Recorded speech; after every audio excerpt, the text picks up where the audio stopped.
Salam bahagia. Kita bersama lagi dalam ruang bicara yang dibawakan kepada anda tentunya di Bernama TV dan sudah pastilah hari ini juga kita memilih satu topik yang cukup menarik dan juga penting dan juga relevan sebenarnya untuk kita sembang-sembang bersama dengan seorang tetamu yang cukup istimewa yang sudah pun berada di studio ruang bicara ini bersama dengan saya. Dan topik yang kita pilih hari ini ialah sidang Parlimen 18 Mei. Ini satu topik yang sebenarnya sedang menjadi perbincangan di kalangan rakyat Malaysia, terutamanya di kalangan parti-parti kepimpinan, parti-parti politik yang ada di negara kita. Dan tetamu yang sudah pun bersiap sedia bersama dengan saya, kita ingin mengucapkan selamat datang dan juga setinggi-tinggi terima kasih kepada yang berbahagia, Datuk Seri Wan Ahmad Wan Omar, iaitu Naib Presiden Pertubuhan Gerakan Kiam dan juga bekas ataupun mantan Timbalan Pengurusi SPR. Jadi Datuk Seri, apa khabar? Alhamdulillah. Sihat ya? Alhamdulillah. Kali terakhir kita berjumpa di Brunei Darussalam. Betul.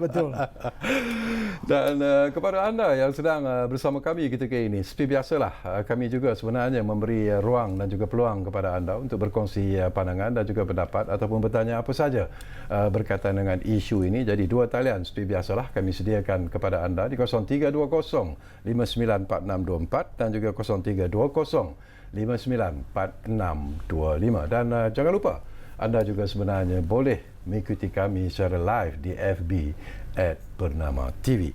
Baik, ini sesuatu yang menarik, tapi sebelum kita bercakap tentang topik sidang Parlimen 18 Mei, itu topik yang kita pilih hari ini, Datuk Seri ya. Saya sendiri pun secara peribadi ingin mengetahui tentang pertubuhan gerakan Kiam itu sendiri. Apa sebenarnya Kiam itu sebenarnya, Datuk Seri? Ya, terima kasih jemput saya. Pertubuhan Gerakan Kiam ni adalah sebuah NGO. Sebuah NGO berdaftar yang mana keanggotaannya terdiri daripada majoriti bekas pesara kanan kerajaan. Bekas PTD, bekas pegawai kanan kerajaan, bekas pegawai tertinggi, pegawai tinggi Angkatan Tentera Malaysia, dan pegawai tertinggi polis PDRM, ahli-ahli perniagaan, pesara-pesara profesional, anggota akademik. Semua inilah orang yang menyertai Kiam. Dan Kiam ni kita tubuh semata-mata dengan landasan perjuangan kita. Kita ringkaskan, kita panggil perjuangan untuk mewujudkan satu keadaan negara kita yang berdasarkan kepada pemerintahan kepentingan abata. Agama, bangsa dan tanah air. Jadi apa saja isu yang kita fikir dan kita perjuangkan adalah isu yang memberi kepentingan kepada abata, kepada agama kita, bangsa kita dan tanah air kita. Jadi inilah yang membuat Kiam ni saya rasa agak ada sedikit kelainan dengan beberapa NGO lain. Walaupun kita keanggotaan tidak begitu besar, tapi itulah hasrat kita. Kita ingin melahirkan sebuah NGO yang dapat memberi inputs, dapat membantu kerajaan untuk menzahirkan dasar-dasar yang berguna kepada tujuan abata tadi. Dan setakat ini antara program yang mungkin telah pun dibuat oleh Kiam sendirilah dalam usaha untuk memberi ataupun membantu ataupun memberi informasi terkini kepada kerajaan dan sebagainya, antara program-program yang disusun atau oleh Kiam. Boleh katakan banyak juga. Kiam menggunakan daya fikiran kita untuk menyediakan kertas-kertas memorandum, menyediakan rayuan ataupun permintaan kita hantar kepada pihak-pihak tertentu untuk menyampaikan hasrat kita beserta dengan cadangan.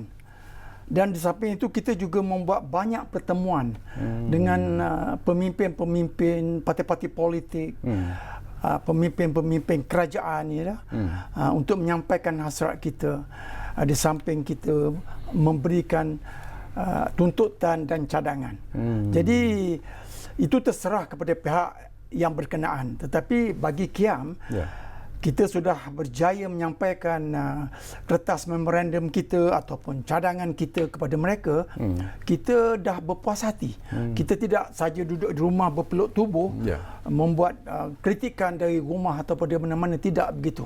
Kiam pergi ke hadapan dengan cara menyampaikan pandangan, cara menulis, menghubungi mereka secara face to face untuk menyampaikan hasrat kita. Apakah secara peribadi agaknya Datuk Seri sesungguhnya lah sumbangan daripada bekas-bekas profesional, bekas-bekas kaki tangan kerajaan yang pernah memegang jawatan-jawatan yang tinggi dalam kerajaan dan sebagainya, sebenarnya mereka masih lagi berupaya sebenarnya untuk memberi sumbangan dalam usaha untuk membantu kerajaan menyelesaikan beberapa masalah yang mungkin timbul. Jadi apakah Datuk Seri yakin bahawa sumbangan itu sebenarnya masih lagi boleh diberikan dan sesungguhnya lah memerlukan juga recognition daripada kerajaan terhadap kewujudan KIAM ini sendiri? Ya, betul. Itulah sebenarnya satu kelebihan KIAM. Kita dianggotai oleh majoriti pesara-pesara kanan kerajaan. Kita mempunyai bekas KSU, bekas ketua jabatan, bekas ketua-ketua kanan tentera dan polis, ahli-ahli perniagaan yang berjaya, bekas mereka yang terlibat dalam akademik, profesional dan sebagainya. Jadi dengan daya pemikiran sekumpulan orang-orang yang mempunyai pengalaman yang begitu luas dalam bidang masing-masing, jadi membuatkan KIAM ni begitu banyak idea, banyak percambahan fikiran yang kita lakukan untuk mengeluarkan idea dan menyampaikan apa-apa maklumat, apa-apa feedback kepada mereka yang kita menjadi sasaran, menjadi pelanggan kepada KIAM. Okey, kita mendoakan semoga KIAM akan terus maju ke hadapan dan semoga segala sumbangan yang akan diberikan oleh KIAM dari masa ke semasa itu akan memberi manfaat bukan saja kepada kerajaan tetapi kepada rakyat secara keseluruhannya. Baik, kita terus kepada topik yang kita pilih hari ini, Datuk Seri.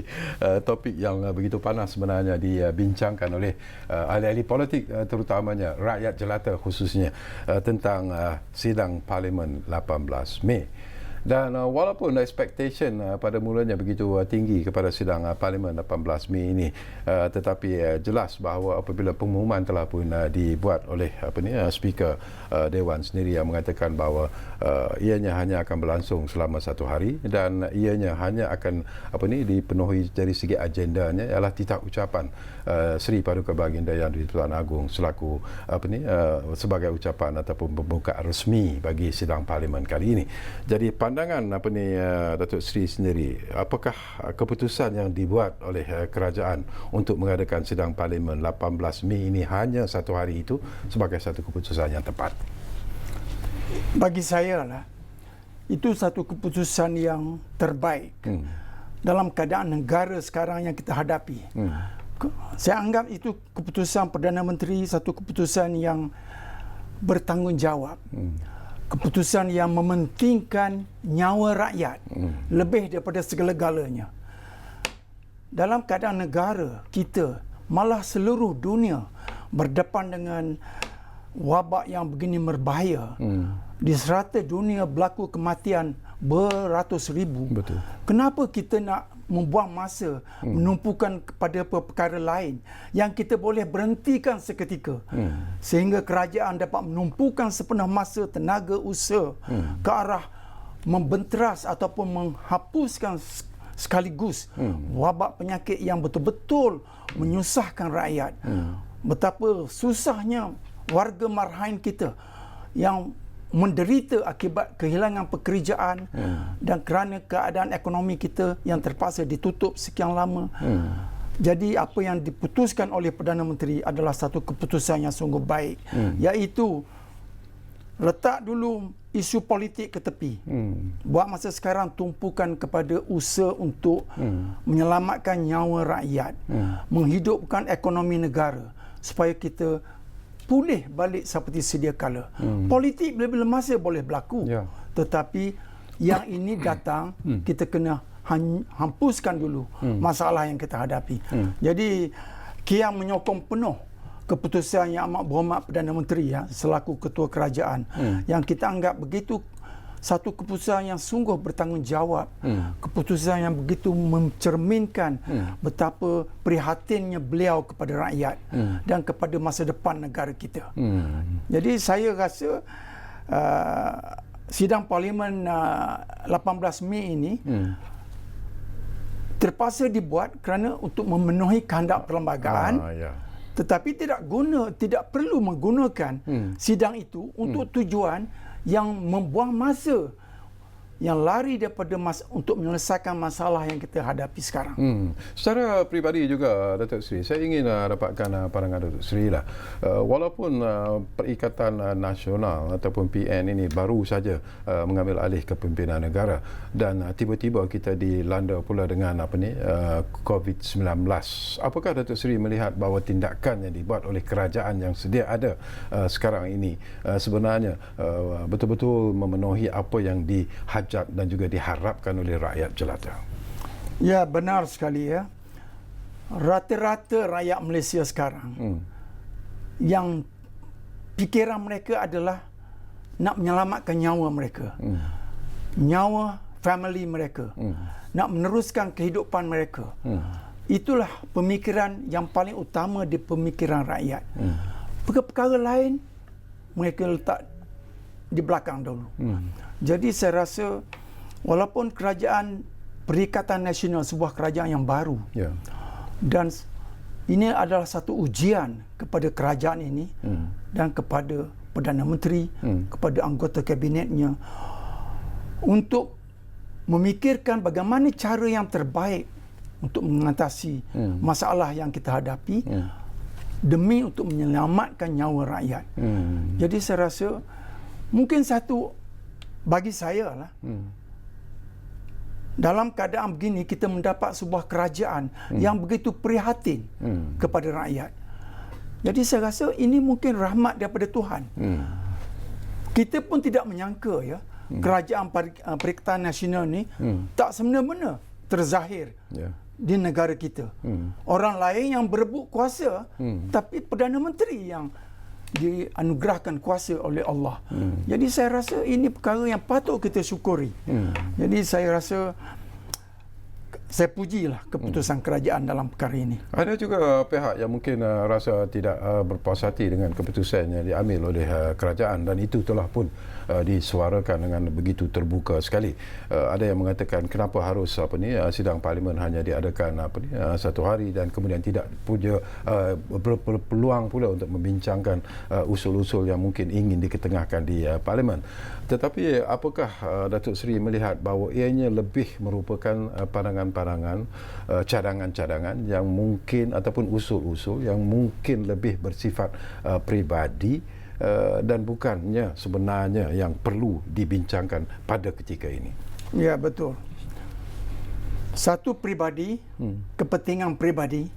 Kedua, kepentingan politik semata-mata. Kalau mereka pentingkan kepada kepentingan nyawa rakyat, kepentingan ekonomi negara, mereka patut bersatu menyokong keputusan kerajaan. Jadi saya rasa keputusan pihak-pihak tertentu ni, tindakan mereka mengkritik ataupun menolak cadangan ataupun keputusan kerajaan untuk menggunakan tanggal 18 Mei ni sidang parlimen semata-mata untuk tujuan yang ringkas tetapi penting untuk semua dua majlis parlimen mendengar titah diraja. Jadi bagi saya tidak ada salahnya sebab dalam perlembagaan tidak menyebut pun tempoh. Perlembagaan tidak menyebut tempoh berapa lama sesuatu sidang itu perlu diadakan. Dan Perdana Menteri dengan jelas telah memberitahu iaitu atas sebab yang sangat penting di mana negara masih menghadapi dilanda dengan wabak yang begitu berbahaya. Sekarang adalah masa yang tidak sesuai untuk kita menumpukan kepada perkara lain dan membuangkan masa kita untuk berdebat perkara yang tidak penting. Jadi saya rasa itulah yang terbaik apa yang perlu dilakukan. Dan satu lagi aspek yang diperkatakan dengan begitu melas, antara usul yang dikatakan yang cukup penting yang ingin diketengahkan oleh pihak-pihak tertentu ialah usul undi tidak percaya terhadap Perdana Menteri. Jadi apakah secara peribadi Datuk Seri merasakan bahawa usul ini sebenarnya sudah pun diterima oleh Speaker Parlimen, tetapi ianya tak perlu dibincangkan pada 18 ataupun diketengahkan pada 18 Mei. Mungkin apabila Parlimen bersidang pada bulan Julai nanti ianya boleh diketengahkan sekiranya masih menganggap itu sebagai usul yang cukup penting. Jadi, tapi apakah usul itu sebenarnya yang menjadi mainan di kalangan parti-parti politik tertentu? Ya, kalau kita melihat secara adil, tidak salah mana-mana ahli parlimen, mana-mana ahli dewan mengemukakan usul untuk dibentang dan dibahaskan. Itu adalah hak mereka. Yeah. Tetapi yang pertama kita kena melihat, adakah usul itu sangat penting kepada negara dalam keadaan negara dilandai oleh wabak sekarang. Yang nyawa rakyat lebih penting dari segala-galanya. Jadi usul itu, betul kata speaker menerima usul itu, yang mana saya melihat satu keputusan speaker yang adil untuk menjaga integriti parlimen. Parlimen tidak menepikan hak wakil rakyat untuk mengemukakan usul. Jadi speaker terima, tetapi adalah juga di bawah bidang kuasa speaker bila usul tu nak dibincangkan, nak dibahaskan, dan speaker dengan jelas telah menyatakan dia terima, tetapi mungkin akan dibawa kepada satu jadual sidang yang akan datang, yang menggunakan perkataan pada masa akan datang ataupun pada di waktu yang lain. Jadi itu menunjukkan yang speaker tidak menolak sama sekali usul itu, kerana itu adalah hak wakil rakyat, dan usul itu ada kepentingannya kepada negara. Tetapi persoalannya bukan masanya sekarang. Dan disebab itulah saya rasa parti-parti politik ataupun mereka pihak yang mengemukakan usul perlu bersabar dan perlu menerimanya dengan hati yang terbuka. Sebab usulnya tidak diketepikan. Speaker terima.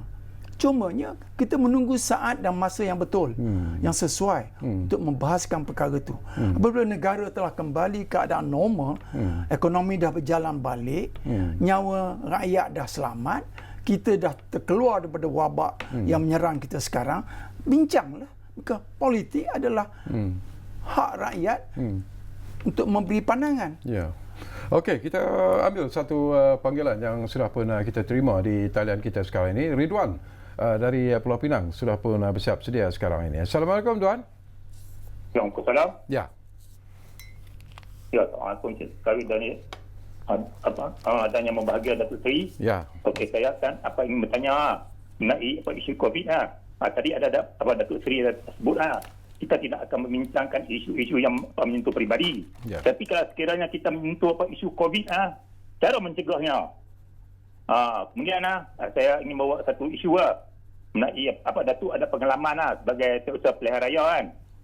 Perlukah pemilihan calon ahli parlimen atau adun kita pilih yang betul-betul sihat? Sebab kita tengok kita ada berlaku pembaziran wang rakyat sebab kita tengok setiap kali ada pilihan raya, kenapa? Kerana dia sakit jantung dan lain-lain.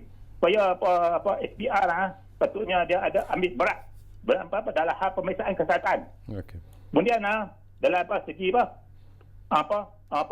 pensepadanan semula. Saya tengok SPR dia sebagai badan bebas patutnya dia menasihat kerajaan ataupun SPR sendiri buat persepadanan tidak menyelebihi mana-mana pihak, sama ada parti kerajaan ataupun bangkam.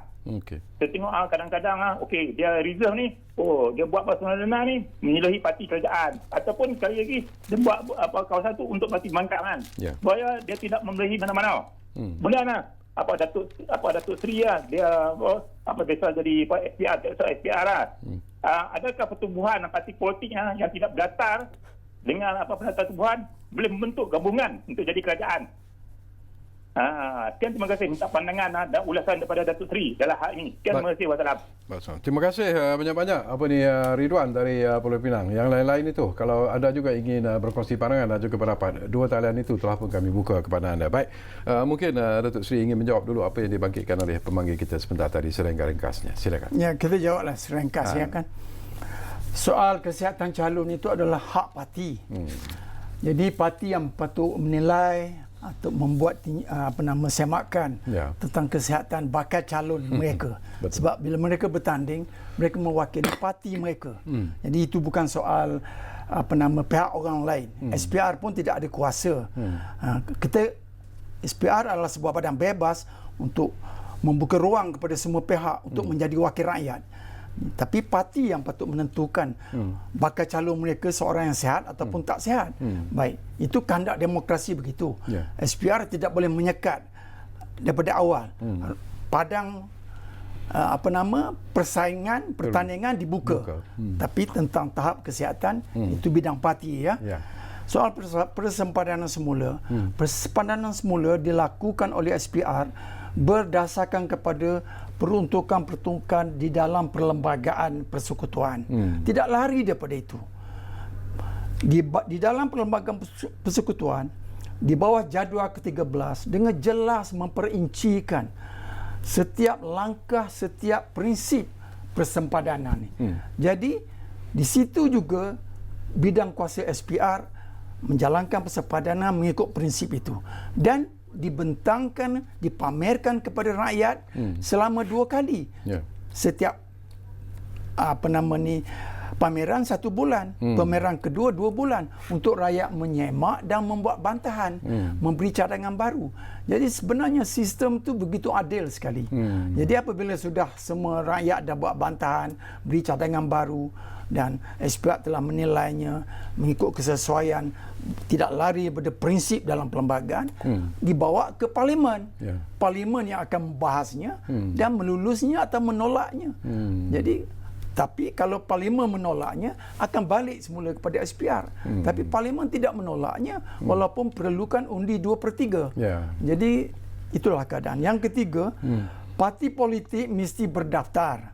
Parti politik yang tidak berdaftar tak boleh terlibat dalam usaha untuk nak menjadi kerajaan. Jadi secara ringkas begitulah. Kalau parti politik nak tubuh satu gabungan politik yang besar memerintah negara, anggota parti itu mesti sebuah parti yang berdaftar. Okey. Itu jawapan kepada Ridwan dari Pulau Pinang. Tapi kita bercakap tentang sidang Parlimen 18 Mei. Itu topik kita hari ini. Kita ambil satu lagi panggilan Datuk Seri Abdullah Osman dari Seremban Negeri Sembilan. Sudah pun siap sedia sekarang ini. Assalamualaikum Cik Abdullah. Waalaikumsalam. Saya Kerawi. Saya. Dan juga Datuk. Ni ada jangan dengar TV ya, Cik Nur. Ya. Ni ada dua perkara. Satu ni Datuk Seri ada sebut tadi tentang tak sesuai untuk dibuat sidang undi Parlimen. tak percaya akan dibangkitkan dan sebagainya. Bagaimana bezanya dengan negeri? Macam negeri agak boleh tapi Parlimen tak boleh. Ada yang kata, ada yang berpendapat daripada rakan-rakan lah. Dia kata kerjaan sekarang ni dia takut untuk membuat jika dia adakan undi tak percaya. Apa pandangan Datuk Seri? Terima kasih.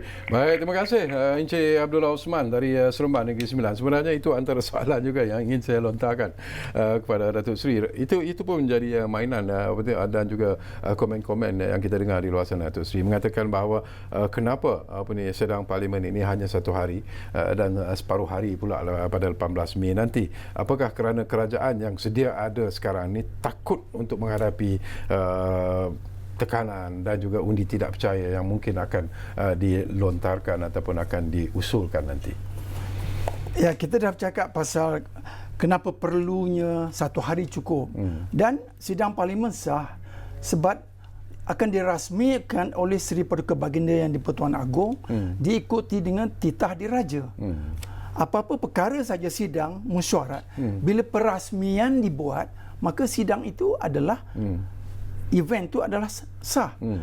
Dan lagipun segala susun atur notis pemberitahuan oleh Speaker Dewan Rakyat kepada ahli-ahli Dewan, semua telah dibuat dengan cara yang tertib, yang teratur, mengikut peraturan-peraturan Dewan Rakyat yang telah ditetapkan. Sebenarnya peraturan Dewan Rakyat yang memberi kuasa kepada peraturan-peraturan tu dikuatkuasakan, sebenarnya datang daripada perlembagaan. Datang daripada perlembagaan di bawah perkara 62 memberi kuasa kepada Parlimen untuk Parlimen membuat tata cara selia, tata cara bekerja. Jadi sebenarnya tidak lari daripada landasan Parlimen ataupun selaras dengan kuasa Parlimen. Jadi bagi orang yang mengatakan bercanggah dengan Parlimen, itu tidak betul. Sebab memang sidang tu akan berlaku, bukan tidak berlaku, tetapi dipendekkan atas sebab yang paling logik, yang paling sesuai kepentingan yang utama kepada negara, kepentingan nyawa ni. Kepentingan nyawa mengatasi kepentingan politik sebenarnya. Tapi Abdullah Osman tadi membangkitkan kenapa pula di peringkat negeri boleh berlaku pertukaran kepimpinan di peringkat negeri. Apakah itu tak sama dengan apa yang mungkin boleh berlaku di sidang parlimen di peringkat negara? Di peringkat negara, kita kena faham ya, Tan Sri Mahyudin Yassin adalah seorang Perdana Menteri yang sah, yang telah dilantik oleh Seri Paduka Baginda Yang di-Pertuan Agong mengikut perkara 43 perlembagaan, mengikut budi bicara Tuanku, menganggap yang Tan Sri Mahyudin Yassin mempunyai sokongan majoriti.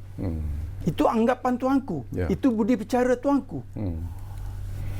Dan malah dalam perlembagaan juga, kalau kita teliti, dalam soal pelantikan Perdana Menteri ini adalah satu kuasa Tuanku. Dia tak perlu menerima nasihat siapa-siapa. 3 perkara yang Tuanku Agong boleh buat tanpa menerima nasihat siapa-siapa. 1, lantik Perdana Menteri. 1, membubarkan Parlimen. Dia nak bubar, tak nak bubar, kuasa Tuanku. Perdana Menteri begitu juga. Dia nak lantik siapa jadi Perdana Menteri, tak perlu dengar nasihat siapa-siapa. Dan ketiga adalah untuk meminta majlis raja-raja bersidang. Itu hak Tuanku. Yang lain itu perlembagaan menetapkan supaya Yang di-Pertuan Agong menerima nasihat daripada Perdana Menteri, kerana kita adalah demokrasi parlimen, raja berperlembagaan. Jadi tidak perlu dipersoalkan melalui undi tidak percaya, kerana bagi saya yang jelasnya mempertikaikan keputusan Seri Paduka Baginda Yang di-Pertuan Agong. Jelas. Agong telah menggunakan budi bicara menurut perlembagaan, hak Tuanku di bawah perlembagaan. Ada pula yang mempertikaikan itu tak betul. Perdana Menteri tidak mendapat haknya, tidak mendapat sokongan majoriti. Perlembagaan kata Tuanku merasa mungkin mendapat sokongan majoriti ahli-ahli Dewan. Jadi saya rasa itu politik, terlalu politik. Dalam keadaan, tapi Speaker begitu adil ya. Speaker terima usul tu. Speaker tak menolak usul Tun Dr. Mahathir, tak menolak usul daripada YB Batu Sapi, tidak menolak. Tetapi bukan masanya sekarang untuk dibahas. Yang seterusnya, kalau peringkat persekutuan, pendirian Speaker dah jelas. Dia terima, bukan dia tolak. Cumanya bukan masa untuk dibahas. Tetapi di peringkat negeri keadaan dia berbeza. Di mana demokrasi berparlimen ini, kita sekarang ni mengamalkan, kita panggil demokrasi berperwakilan. Kita mempunyai wakil rakyat, jumlah wakil rakyat yang majoriti berhak menubuhkan kerajaan. Baik.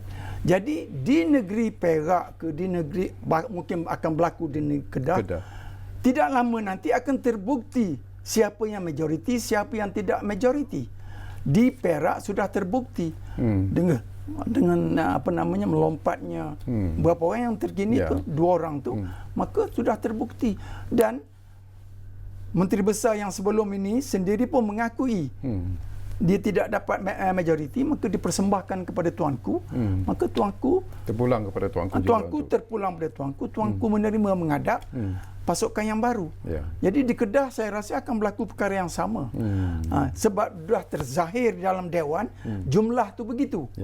Ya, tapi dalam keadaan di persekutuan di bawah bidang kuasa budi bicara Duli Yang Maha Mulia Yang Pertuan Agong. Jadi kita kena hormat keputusan tuanku. Dan speaker hormat permintaan daripada, usul daripada wakil rakyat. Speaker terima. Tetapi bukan masanya sekarang untuk membahas beberapa hari perkara politik ini, mempertikaikan kedudukan Perdana Menteri yang saya rasa rata-rata rakyat menerima apa yang Tan Sri Mahyudin lakukan sekarang. Okey, kita akan sambung lagi Datuk Seri, tapi kita akan berehat dulu buat sementara. Tapi sebelum kita berehat, kita ambil satu lagi panggilan dari Baha dari Selangor, ada di talian kita sekarang ni. Assalamualaikum Baha. Waalaikumsalam. Maaf lambat menunggu. Lama menunggu. Ya, lama betul. Bil saya pun berjalan ni. Okey, bernama boleh bagi diskaun sikit. Boleh insya-Allah. Saya Kawi dan juga Datuk Seri. Okey, memang topik ni memang topik hangat lah ni kan. Ya, betul. Okey, saya nak tanya dengan Datuk Seri lah. Dalam hal ni rakyat ataupun semua pihak tak ada ragu-ragu dengan keputusan yang di-Pertuan Agong. Itu memang hak Agong. Dan juga sekarang ni rasanya bukanlah kata bila 18 Mei ni Dewan Rakyat dibuka, kita tak utamakan tentang COVID. COVID ni ahli parlimen pun tak kisah. Dia orang kisah hal dia orang je. Yang kisahkan tentang COVID ni adalah KKM. Yang buat SPC selalu ialah KKM. Apa ni MP nak bagi PC pun dia pun tak tahu pasal COVID ni apa semua kan. Jadi pada saya kan yang penting sekali 18 Mei ni, kalau ada sekarang ni speaker dah terima usul daripada apa ni Tun M, semua orang dah tahu kan. Jadi apalah salahnya diteruskan? Sebab apa sekarang ni kedua-dua pihak mereka ni beranggapan mereka ada SD yang mencukupi untuk menyokong dia orang. Okey. Itu jadi saya nak tanya dengan Datuk Seri ni, SD ni sebenarnya boleh dia guna pakai ke masa sekarang ni? Dan yang keduanya, dan juga dalam masa yang sama saya pun nak tanya dengan Datuk Seri, kenapa tiba-tiba bila speaker kata boleh terima usul, lepas tu bila Dewan Rakyat pula mengatakan hanya titah diraja je tu, lepas tu sekarang ni dah kena tukar. Ini lagi rakyat nak tahu kenapa benda tu boleh berlaku dalam masa yang singkat ni. Itu saja Sakawi. Saya punya tentang 18 Mei. Okey, terima kasih banyak-banyak Baha, dan terima kasih kerana sentiasa menyokong kami di ruang bicara ini. Dan baiklah, kita beri berehat dulu buat seketika, dan kepada anda jangan ke mana-mana, kembali semula sebentar saja lagi bersama kami seperti biasalah secara live di ruang bicara yang kami bawakan kepada anda. Tentunya mana lagi kalau bukan Bernama TV. Kita jumpa lagi selepas ini.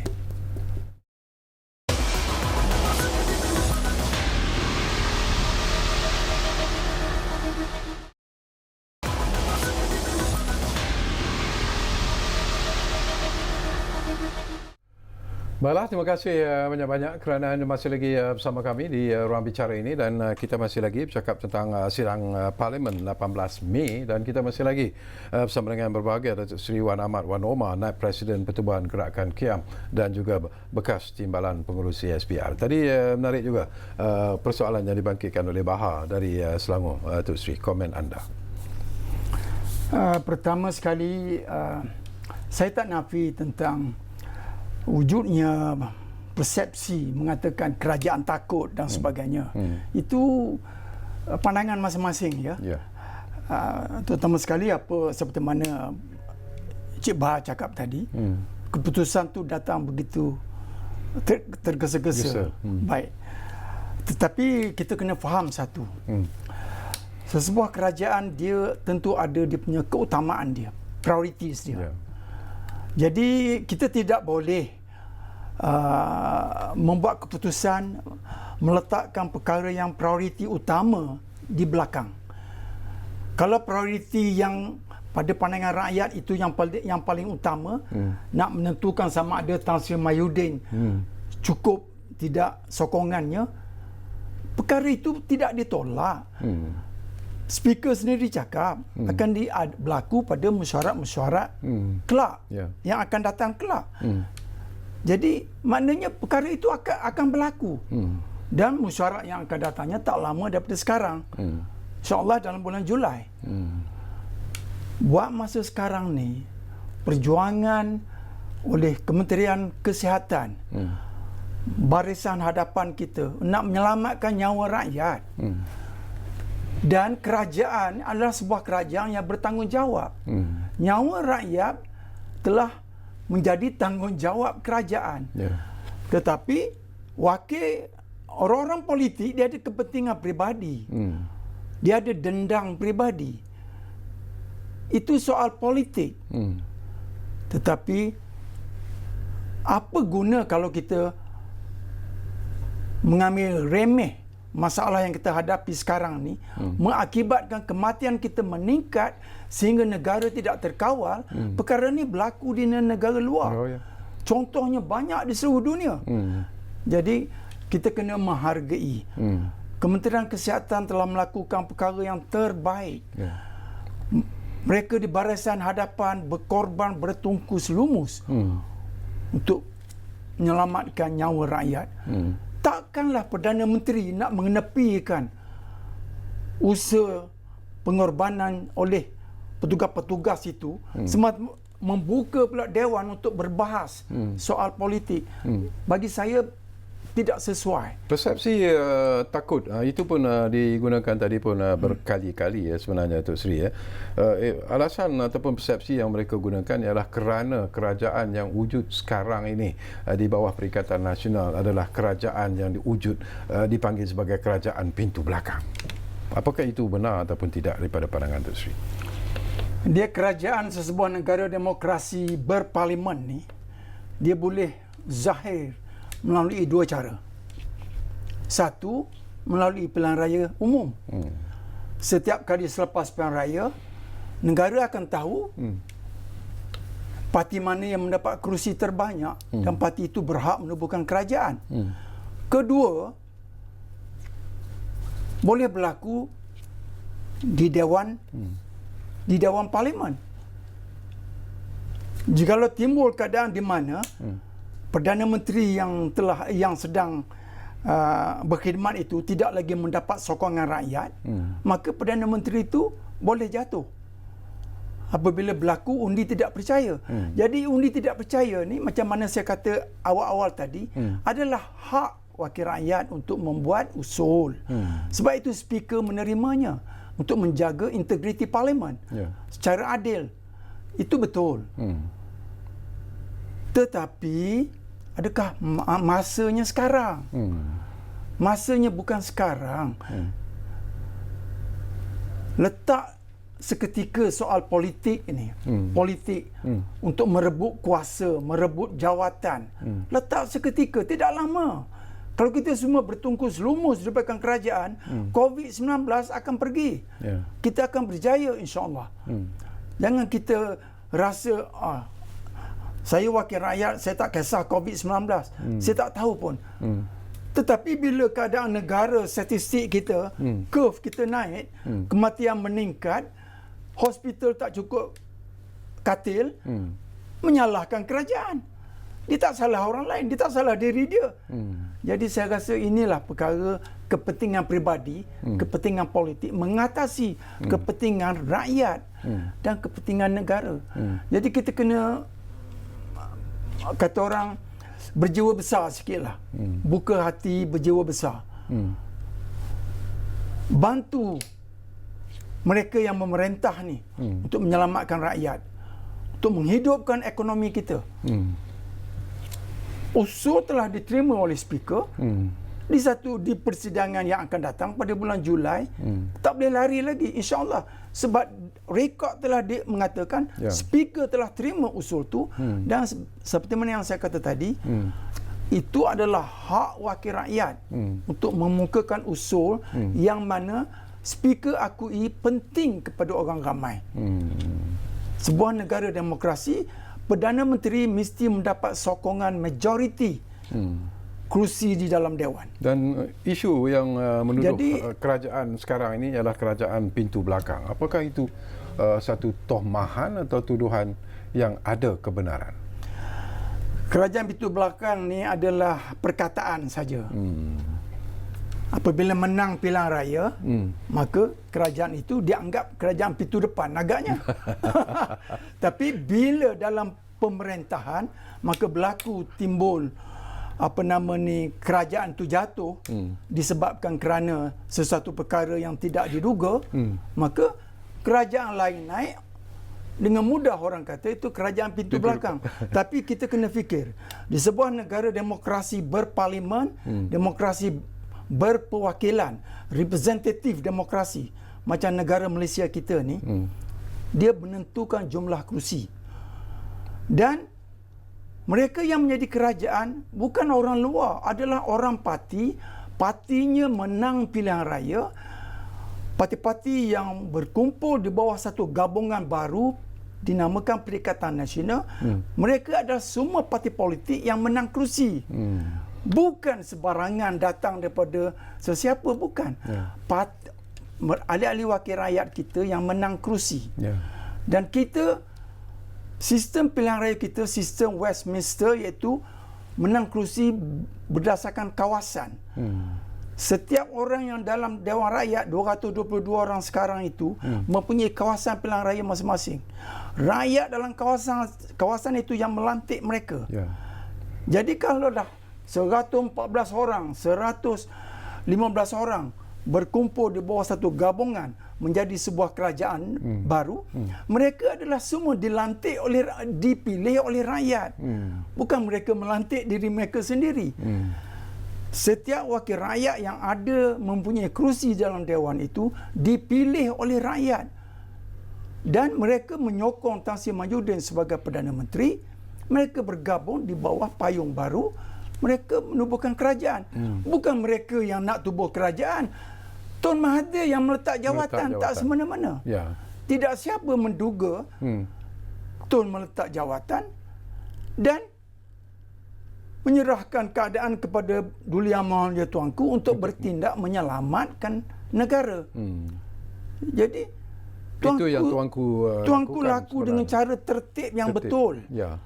Satu persatu menurut perlembagaan, sehingga sampai satu ketika tuanku berpendapat Tan Sri Mahyudin lah orang yang mungkin mempunyai sokongan majoriti ahli Dewan selaras dengan kuasa budi bicara tuanku di bawah perkara 43. Jadi pintu belakang macam mana ni?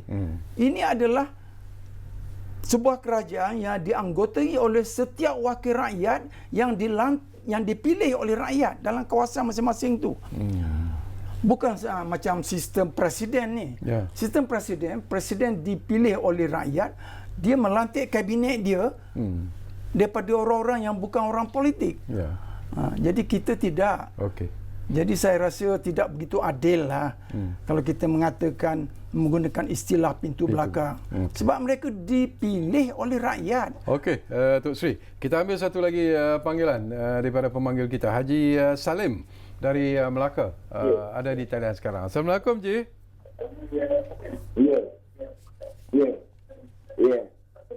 Ya, Waalaikumsalam warahmatullahi wabarakatuh. Ya. Alhamdulillah, saya dengar kalau baca orang Melaka orang Muar cakap dah sudah le, apa nak lagi? Kita betulkan negara, kita betulkan negara. Betulkan negara, rakyat, ekonomi kita. Saya menunjuk kata pada tuanku yang amat bijak sekali memilih orang tasbih dan Mahyudin Mat Yassin. Kedua pada fasa dan ketikanya pada hari saya tak tanya pada barisan kabinet yang ada hari ini. Itu je, biar pendek dan padat je. Apa yang direkatkan oleh Datuk Sri tadi, saya amat sangatlah. Dia bukan dipilih daripada orang luar, memang ahli parlimen semua sekali yang ada itu. bersyukur kepada Allah. Kita nak keamanan, negara nak maju, negara nak ke depan. Betul. Assalamualaikum. Waalaikumsalam. Terima kasih banyak-banyak Tuan Haji Salim dari Melaka. Jadi itu antara pandangan ikhlas yang dilontarkan oleh pemanggil kita. Baik, ada juga cadangan yang dilontarkan di luar sana barangkali. Ialah kita faham tentang PKP yang kita lalui sekarang ini, Perintah Kawalan Pergerakan, dan itu mungkin menyukarkan lagi juga sidang parlimen untuk berlangsung seperti apa yang sedia ada sebelum ini. Kedudukan ahli-ahli parlimen juga perlu direnggangkan dan sebagainya. Tetapi ada yang mencadangkan kenapa tidak kita memikirkan mengadakan sidang parlimen yang 18 Mei ini secara ataupun seterusnya itu ditambah tapi dilakukan melalui apa yang dipanggil sebagai virtual, artinya on camera lah, tak payah hadir ramai orang ke parlimen dan sebagainya. Apakah itu satu cadangan yang baik bagi Datuk Seri? Saya rasa itu menyusahkan. Sebab itu perkataan tidak sesuai itu merangkumi banyak perkara. Kedudukan wakil-wakil rakyat di dalam Dewan perlu mematuhi SOP. Dan bahaya, terdedahnya bahaya wabak ni kepada mereka. Ini semua perkara yang kita tidak boleh jangka dan kita tak boleh anggap remeh perkara ni. Kalau ada persidangan secara video sekalipun, itu bukan caranya sidang parlimen. Tidak pernah, tidak ada, malah seluruh negara-negara di barat sekarang ni yang sedang dilanda wabak macam kita, saya tak ada dengar pun cadangan orang supaya ahli-ahli parlimen tinggalkan Dewan, duduk di rumah, berbahas di rumah melalui video. Lagi macam sirkus nampaknya nanti. Jadi saya rasa apabila Perdana Menteri dan Speaker bersetuju untuk hadkan satu hari dengan titah diraja sahaja, dua majlis parlimen, Majlis Dewan Rakyat, Majlis Dewan Negara sama-sama hadir, dan dengar titah tuanku, lepas itu bersurai. Rekod sidang tu telah berjalan. Tidak melanggar kehendak perlembagaan, melewat daripada 60 hari. Jadi perkara tu dah berlaku. Usul telah diterima. Kesesuaiannya tidak mengizinkan waktu. Jadi Perdana Menteri berbalik kepada soal keutamaan tadi. The priority, apa yang prioriti kepada negara sekarang. Jadi kita kena berjiwa besar melihat perkara ni. Tidak boleh terlalu sangat dipengaruhi oleh dendam peribadi. Dendam dan emosi. Dendam. Kalah pilihan raya secara mengejut, memang terlalu besar dendam dia. Saya memantau pilihan raya selama 19 tahun. Saya melihat betapa marahnya orang yang kalah pilihan raya ni, ataupun kecewanya mereka bila mereka jadi kerajaan, mereka bertukar tidak menjadi kerajaan. Ada juga pandangan bila Datuk Seri sebut soal itu, ada yang mencadangkan mungkin ialah apa yang perlu dilakukan sekarang ini ialah parlimen dibubarkan dan pilihan raya umum diadakan. Jadi pandangan Datuk Seri? Ya, kita baru separuh penggal pun belum. Betul. Pilihan raya parlimen terbubar dengan sendirinya mungkin pada bulan Jun 2023. Jadi terlalu lama. Terlalu lama kita membuang masa. Masa parlimen ni, penggal parlimen kita buang begitu saja kerana kepentingan politik. Ini satu perkara yang rakyat kena faham. Baik. Kedua, saya kira dengan jumlah pengundi mencecah melebihi 20 juta nanti, dengan keadaan SOP COVID-19 ini, keselamatan nyawa rakyat, masalah pengurusan pilihan raya yang melibatkan lebih daripada 400,000 petugas pilihan raya di seluruh negara. Guru-guru kita ni yang terpaksa dilatih oleh SPR untuk mengendalikan pilihan raya, semua ni menyusahkan. Jadi saya rasa pilihan untuk kerajaan menyerah balik kuasa kepada rakyat untuk pergi ke peti undi memilih kerajaan yang akan datang, saya rasa bukan keputusan yang baik dalam keadaan sekarang ini. Keuangan negara kita kena fikir juga. Ya, jangan semudah itu. Sebab itu saya kata tadi, buat seketika ni, kepentingan peribadi dan politik seketika letak di belakang. Betul. Put at the back seat first. Kita fokus kepada benda yang berhadapan dengan kita. Nyawa kita, nyawa keluarga kita, anak-anak kita. Kita nak gadaikan kerana politik ini.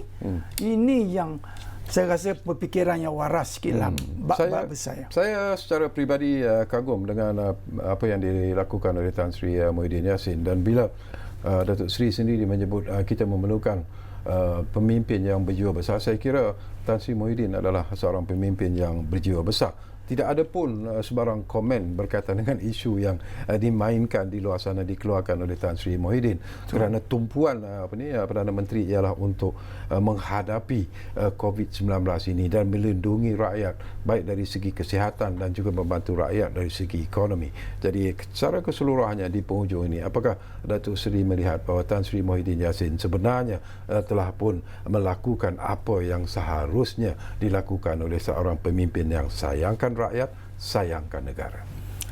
Kalau kita lihat kepada komen pemimpin-pemimpin dunia dan akhbar-akhbar antarabangsa, pencapaian yang telah dicapai oleh negara kita dalam memerangi COVID-19, saya rasa kerajaan yang menguruskan masalah negara kita sekarang ni telah mencapai tahap yang rakyat mahu.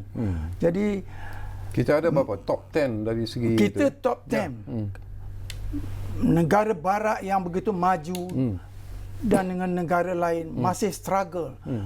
Di negara Asia Tenggara, ASEAN, kita nombor 1 sekarang ni. Betul. Jadi kita menjadi satu contoh, negara contoh dalam memerangi COVID-19. Takkan kita nak gadaikan kejayaan kita setakat ini dengan nak mendedahkan negara kepada perebutan kuasa politik. Saya rasa tidak begitu adil lah kepada Perdana Menteri dan kerajaannya yang bertungkus lumus nak menyelamatkan nyawa rakyat, menghidupkan balik ekonomi negara supaya negara kita baik jadi seperti sedia kala. Jadi saya rasa letaklah politik tepi dulu. Soal undi tak percaya akan dibahaskan pada masa akan datang. Rakyat yang akan ditentukan di Dewan Rakyat. Dan saya rasa tadi ada satu soalan bercakap pasal SD tadi. SD ni selalunya digunakan untuk menghadap tuanku selalunya. Untuk menunjukkan kepada tuanku baik di peringkat negeri ataupun di peringkat pusat bahawasanya dia mempunyai sokongan yang lebih. Sebab kalau orang tu dah buat SD, maknanya bukan janji mulut lah. Jadi itu digunakan. SD ni memang statutory declaration, boleh diiktirafkan. Tak ada masalah. Walaupun dia boleh diterima di mahkamah, dan dalam soal politik pun untuk menentukan dia punya kata orang sumpah dia tu memang boleh diterima. Jadi saya rasa bila tiba masanya benda ni akan berlaku. Dan kita izinkan, kita benarkan, beri laluan kepada kerajaan, pimpinan Tan Sri Muhyiddin untuk menyelesaikan masalah negara yang rata-rata rakyat negara kita ni menyokong dia. Kalau suara-suara sumbang itu sebenarnya adalah suara politik kerana dendam merebut kuasa. Ada yang mengatakan tidak patut parlimen satu hari. Ada mengatakan Tan Sri Muhyiddin takut. Ini semua kepentingan peribadi dan politik. Kalau mereka bersabar sekejap, COVID-19 selesai, kita balik menjadi negara yang aman, selamat, meneruskan balik kelangsungan ekonomi kita macam sedia kala. Politik datang kembali. Jadi biarlah kerajaan menguruskan masalah negara dulu. Bila tiba masanya, kita melihat adakah kerajaan yang dah berjaya menguruskan masalah negara ni masih lagi rakyat tak mahu. Jadi mereka, saya rasalah secara peribadi, mereka takut kejayaan kerajaan Perikatan Nasional sekarang ni yang begitu bagus menguruskan soal wabak COVID-19 ni, bila berjaya nanti, rakyat akan di belakang kerajaan baru. Itu yang mereka takut. Maka itu kepentingan apa itu? Kalau tidak kepentingan politik. Terima kasih banyak-banyak yang berbahagia Datuk Seri Wan Ahmad Wan Omar kerana sudi bersama kita berkongsi pandangan dan juga pendapat berkaitan dengan sidang Parlimen 18 Mei ini. Dan tentunya kami juga mengucapkan terima kasih kepada anda yang menumpukan perhatian bersama kami, terutamanya mereka yang memanggil berkongsi pelbagai soalan dan sebagainya. Dan tentunya lah kami juga menjanjikan sesuatu yang sentiasa kami tepati. Ruang Bicara akan terus berbicara bersama anda dari masa ke semasa. Kita jumpa lagi. Assalamualaikum.